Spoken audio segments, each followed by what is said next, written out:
Explain ko muna, no? Pag naka-drive kasi tayo, tapos pababa yung kalsada, ang ginagawa ng ating sasakyan dyan ay pabilis siya ng pabilis. So, ang mangyayari, preno tayo ng preno.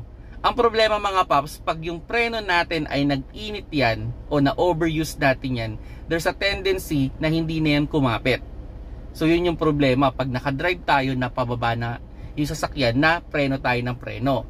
Now, ang problema din, pag naka-drive tayo tapos sobrang tarik nung ahon, there's a tendency na parang meron tayong bitin na may experience. Kasi ang problema kasi with automatic, nakabase siya sa speed tsaka doon sa RPM natin. So halimbawa, umaahon. Pag ahon niya, okay, kaya first gear. Tapos medyo magaan na, second gear ako. Ang mangyayari, tapos paano kung susunod na kalsada pa, mas ahon. So, nag-second gear siya, ibabalik niya ulit sa first gear. So, ang effect, merong konting paghinto, tsaka umabante. So, kung naka-manual mode tayo, yun na, maiiwasan na natin yung mga ganyang experience. Kasi tayo, as driver, nakikita natin kung ano yung susunod na kalsada. So, for example, pababang kalsada, nilagay natin sa manual mode. First gear or second gear natin nilagay. Magme-maintain lang yan ng mga 20 to 30 kph kasi nagkakaroon tayo ng engine brake. Kumbaga yung makina tsaka yung transmission natin tumutulong para hindi bumilis yung ating sasakyan.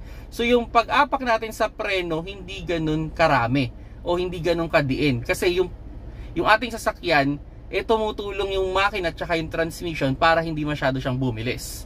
Okay, now ngayon sa ahon. So tayo nga as driver, nakikita natin kung ano yung susunod na terrain. Kasi halimbawa nakita natin sobrang ahon ito. Tapos yung susunod na ahon, mas ahon pa. So kung sa automatic yun, may tendency na mag second gear, tapos babalik niya lang ulit sa first gear. Tayo as driver, alam na natin mas ahon. So nilagay natin sa manual mode, naka first gear.